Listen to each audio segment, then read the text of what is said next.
Mes chers auditeurs, voyageurs émérites au long cours sur le fleuve magnifique, parfois sinueux mais toujours instructif, de l'existence humaine, bonjour.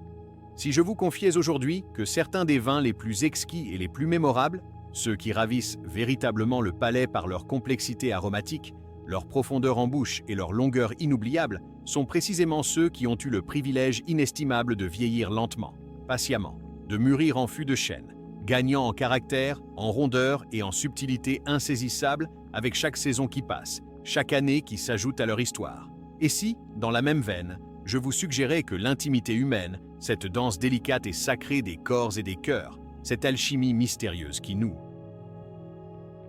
relie à l'autre, pouvait suivre une trajectoire de maturation similaire, s'enrichissant, s'approfondissant et, oui, n'ayons pas peur des mots, s'améliorant de manière significative avec le temps, bien au-delà des feux parfois éblouissants mais souvent fugaces et immatures de la prime jeunesse?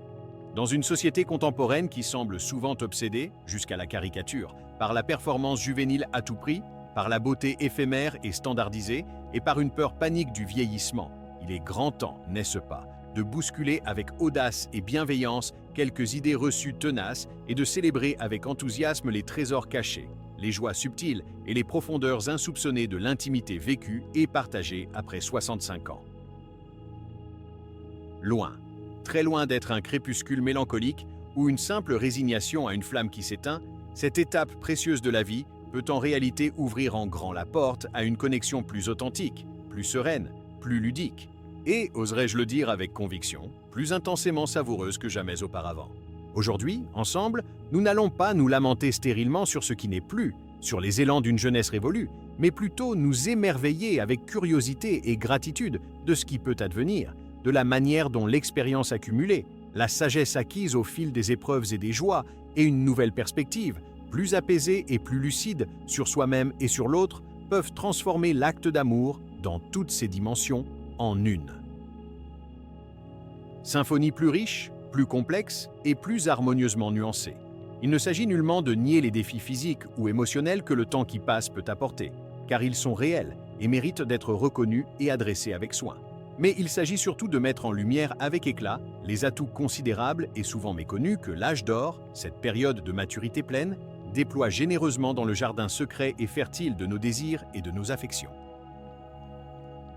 Alors, que diriez-vous d'explorer ensemble, avec un esprit ouvert et un cœur léger, 5 raisons éclatantes, 5 arguments convaincants pour lesquels l'intimité après 65 ans pourrait bien surpasser, en qualité, en profondeur et en satisfaction véritable, celle que nous avons connue, avec ses charmes mais aussi ses maladresses, dans nos jeunes années? Préparez-vous, mes chers amis, à redécouvrir le plaisir sous un nouveau jour, un jour plus mûr, plus conscient, plus tendre et infiniment plus personnel et unique. La première raison, et peut-être la plus fondamentalement libératrice, celle qui pose les fondations d'une intimité renouvelée, est la profonde, intime et inégalable connaissance de soi et de son propre corps, patiemment acquise et affinée au fil des décennies d'existence et d'expérience. En jeunesse, nos explorations intimes, nos premiers émois, sont souvent teintés d'une grande incertitude, d'une curiosité parfois anxieuse, d'une quête parfois maladroite et hésitante de ce qui nous procure réellement du plaisir, et d'une sensibilité exacerbée, voire douloureuse, aux attentes supposées ou réelles de nos partenaires, ou aux jugements extérieurs et aux normes sociales implicites. Avec l'âge, avec la maturité qui s'installe doucement, cette exploration de notre propre sensualité devient une carte familière et rassurante, un territoire intime dont nous connaissons les reliefs changeants, les sentiers secrets et délectables, et les points de vue les plus exquis qui nous mènent à l'extase. Nous avons eu le temps précieux, l'opportunité inestimable d'apprendre, par essai et erreur, par introspection et par partage, ce qui nous fait véritablement vibrer, ce qui éveille nos sens avec délice, ce qui nourrit en profondeur notre désir et notre capacité à jouir. Cette connaissance intime et presque instinctive de notre propre géographie du plaisir, de nos zones érogènes spécifiques, de nos rythmes personnels, nous libère considérablement de la pression omniprésente de la performance sexuelle ou de la nécessité parfois aliénante de se conformer à des standards préétablis, souvent irréalistes et véhiculés par les médias ou une culture pornographique. Il y a beaucoup moins de devinettes angoissantes, moins d'essais et d'erreurs frustrants, et infiniment plus de place pour une expression authentique, décomplexée et joyeuse de nos besoins et de nos envies uniques. Cette sagesse corporelle, cette intelligence érotique personnelle, permet une communication plus claire, plus directe et plus honnête avec soi-même, et, par conséquent, avec un partenaire, qu'il soit de longue date ou nouveau. On ose davantage et avec plus de légitimité exprimer verbalement ou non verbalement ses préférences, guider l'autre avec confiance, douceur et bienveillance, et co-créer ensemble une expérience intime véritablement sur mesure, unique et profondément satisfaisante pour les deux. C'est un peu comme passer d'un instrument de musique dont on apprend à peine les rudiments, avec des fausses notes et des hésitations, à la maîtrise virtuose d'un violon rare et précieux dont on connaît chaque corde, chaque vibration, chaque nuance subtile, capable de produire des mélodies d'une richesse, d'une profondeur et d'une beauté insoupçonnée, qui touchent directement l'âme. La deuxième clé d'or d'une intimité épanouie et transcendante après 65 ans réside très souvent, et de manière de plus en plus évidente avec le temps, dans une communication interpersonnelle grandement améliorée, plus authentique et plus fluide, ainsi que dans une connexion émotionnelle plus profonde, plus solide et plus significative avec son ou sa partenaire. Si la jeunesse est parfois, naturellement, marquée par des jeux de séduction parfois compliqués, par des non-dits qui engendrent des malentendus, par une certaine peur de la vulnérabilité ou par des incompréhensions liées à un manque de maturité émotionnelle et à une connaissance encore limitée de soi et de l'autre, l'âge, avec son lot d'expériences partagées, apporte souvent une plus grande facilité, une plus grande aisance et un plus grand courage à exprimer ouvertement et honnêtement ses sentiments les plus intimes, ses besoins affectifs et sexuels et même ses vulnérabilités les plus secrètes, sans crainte excessive du jugement ou de l'abandon. Les couples qui ont traversé ensemble les joies et les peines, les défis et les triomphes des années ont souvent bâti une complicité indéfectible, une confiance mutuelle presque télépathique et une compréhension profonde de l'autre qui transcende de loin les simples attirances physiques éphémères ou les passions superficielles de la jeunesse. Cette connexion émotionnelle si particulière, ce lien invisible mais si puissant, devient alors le terreau fertile, le sol nourricier d'une intimité plus signifiante, plus touchante et plus spirituelle. On ne cherche plus seulement ou prioritairement à impressionner l'autre, à performer ou à prouver quelque chose, mais bien plus profondément à partager un moment de tendresse pure, de réconfort mutuel, de joie simple et partagée, de lâcher-prise confiant. Les mots deviennent plus justes, plus choisis, plus empreints de sens, les silences eux-mêmes deviennent plus éloquents, plus habités, plus complices. L'écoute de l'autre est plus attentive, plus patiente, plus véritablement présente. L'empathie, cette capacité à ressentir ce que l'autre ressent, est plus développée, plus intuitive.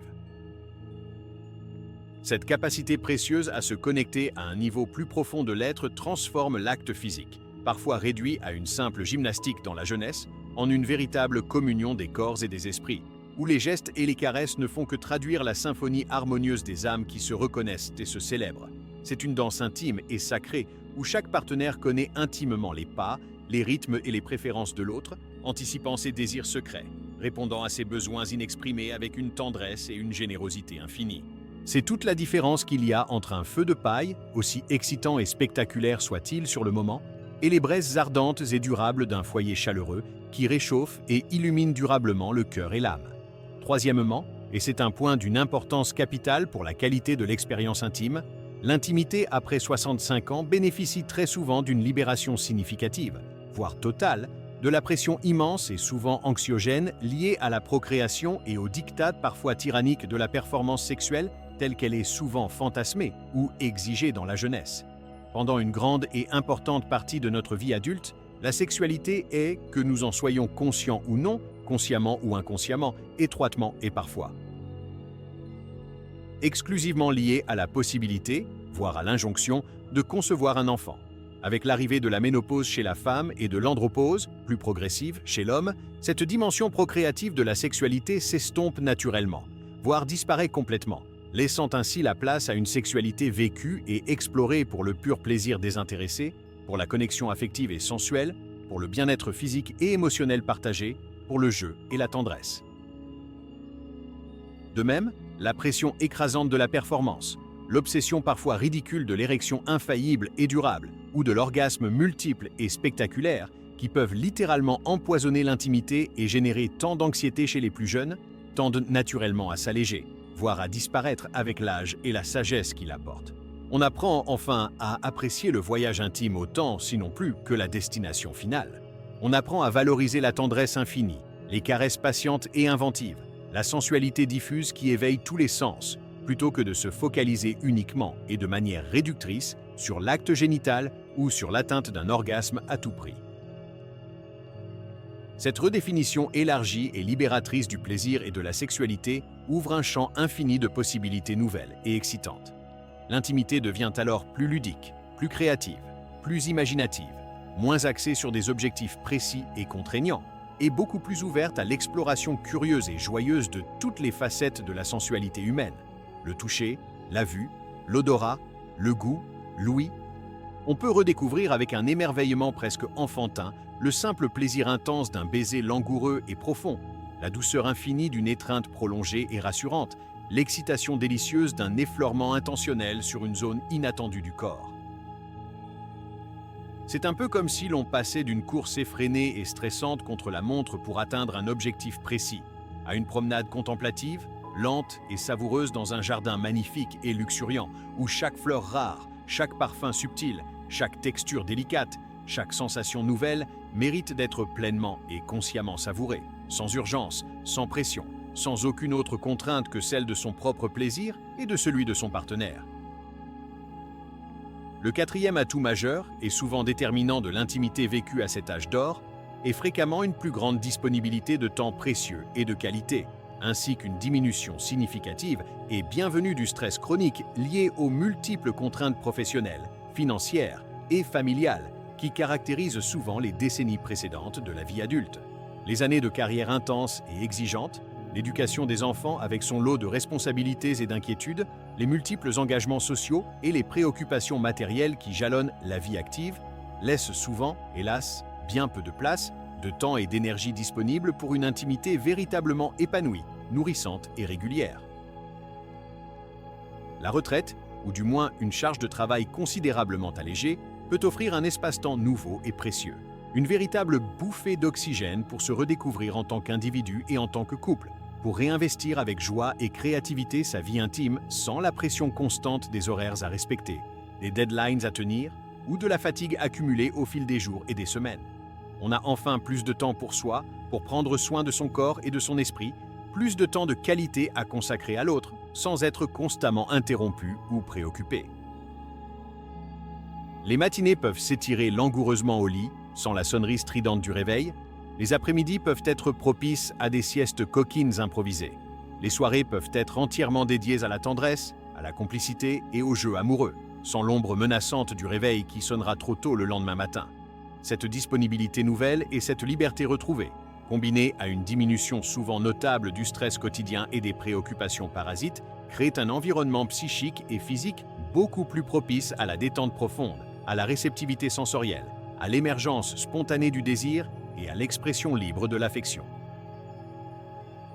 On peut enfin prendre le temps, le vrai temps, de préparer l'ambiance avec soin, de se parler longuement et intimement, de se masser, de se câliner longuement et tendrement avant, pendant et après des échanges plus explicitement intimes. C'est un luxe inestimable que la jeunesse, souvent prise et emportée dans le tourbillon incessant et exigeant de la vie, ne peut pas toujours s'offrir, même si elle le désire ardemment.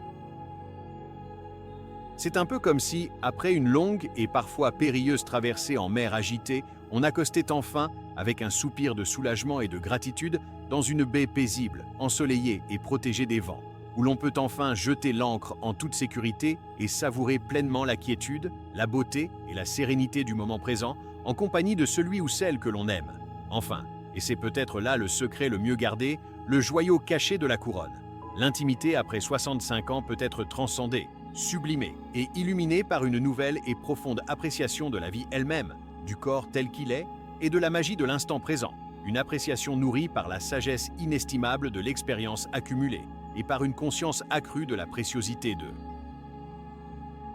chaque jour qui nous est donné. Avec l'âge, avec la confrontation inévitable à notre propre finitude et à celle de nos proches, vient souvent, paradoxalement, une conscience plus aiguë, plus vibrante, de la préciosité de chaque instant vécu, une gratitude immense pour la santé et la vitalité qui subsistent, même si elles sont différentes de celles de la jeunesse. On apprend, avec le temps et une certaine dose d'humilité, à moins se soucier des petites imperfections physiques, des rides qui racontent une histoire, des cheveux qui grisonnent avec élégance. On apprend à accepter son corps avec ses marques du temps, ses cicatrices et ses transformations, non pas comme un fardeau ou une source de honte, mais comme le témoignage vivant de notre parcours unique. Et l'on se concentre alors davantage sur le plaisir partagé, sur la connexion humaine, sur la chaleur des cœurs, plutôt que sur des standards de beauté irréalistes, éphémères et souvent aliénants, imposés par une société obsédée par la jeunesse éternelle. Cette acceptation profonde et aimante de soi et de l'autre, cette bienveillance inconditionnelle envers les changements inhérents et naturels du vieillissement, peuvent créer une atmosphère d'une grande douceur, d'une authenticité désarmante et d'une confiance mutuelle absolue dans l'intimité. Il y a beaucoup moins de jugements, de critiques ou d'attentes démesurées, et infiniment plus de tendresse, de patience et d'admiration mutuelle. On savoure chaque sensation nouvelle, chaque caresse intentionnelle, chaque regard complice et pétillant comme un cadeau précieux, unique et irremplaçable. Cette pleine conscience de l'instant présent, cette capacité à être totalement là, corps et âme, pour soi et pour l'autre, sans distraction ni anticipation, peut transformer l'expérience intime en un moment de grâce pure, une véritable méditation à deux, une danse sacrée qui transcende le temps et l'espace. C'est la sagesse profonde de celui ou celle qui a enfin compris que le véritable trésor de l'amour et de l'intimité ne réside pas dans la quête illusoire d'une perfection physique ou d'une performance sans faille, mais bien dans la richesse infinie de l'expérience humaine partagée, dans la chaleur réconfortante d'une présence aimante et attentive, dans la joie simple et profonde d'être ensemble, ici et maintenant. C'est toute la beauté poignante et sereine d'un coucher de soleil d'automne, qui n'a peut-être plus l'éclat flamboyant et un peu arrogant du soleil de midi en plein été, mais qui offre une palette de couleurs chaudes, une profondeur de nuances et une lumière dorée que seule la maturité du jour qui s'achève peut si magnifiquement révéler. Alors, mes chers auditeurs, mes amis de cœur, loin, très loin des clichés réducteurs et souvent déprimants d'une sexualité qui s'éteindrait inexorablement avec les années, comme une bougie qui vacille avant de s'éteindre, nous découvrons ensemble, avec un optimisme renouvelé, un paysage intime qui, après 65 ans, peut s'avérer d'une richesse, d'une profondeur et d'une saveur véritablement insoupçonnées et délicieuses. C'est une invitation vibrante et joyeuse à réinventer le plaisir sous toutes ses formes, à cultiver la tendresse comme un jardin précieux, à approfondir la connexion émotionnelle et spirituelle avec son partenaire en s'appuyant avec confiance sur la sagesse innée du corps et sur la maturité éclairée du cœur. Il ne s'agit nullement, je le répète, de nier que le corps change, qu'il vieillit, qu'il présente de nouveaux défis et de nouvelles limites. Mais il s'agit de célébrer avec force et conviction la manière dont l'esprit, l'âme et l'amour peuvent transcender ces changements inéluctables pour créer une intimité plus authentique, plus sereine, plus ludique et, finalement, plus profondément et durablement satisfaisante que jamais. Peut-être que le véritable élixir de jouvence, celui que tant de gens cherchent désespérément à l'extérieur d'eux-mêmes, ne se trouve pas dans une quête effrénée et vaine de la jeunesse perdue ou dans des artifices illusoires, mais bien dans l'art subtil et profond de savourer pleinement, consciemment et avec gratitude chaque étape de la vie, y compris et surtout dans ses expressions les plus intimes et les plus sacrées. Et si l'âge d'or, cette période tant attendue de la vie, était aussi et surtout celui où l'amour, dans toutes ses dimensions, sensuelle, affective, spirituelle, pouvait enfin s'épanouir dans sa plénitude la plus totale, libéré des pressions, des peurs et des illusions de la jeunesse, et infiniment enrichi par le passage du temps, par les épreuves surmontées ensemble et par la sagesse accumulée. Une perspective réjouissante, profondément humaine et inspirante, n'est-ce pas, qui nous invite toutes et tous à regarder l'avenir de notre vie intime et amoureuse avec une curiosité renouvelée, une tendresse infinie pour nous-mêmes et pour nos partenaires, et un appétit de vivre, d'aimer et de partager, plus vibrant et plus conscient que jamais.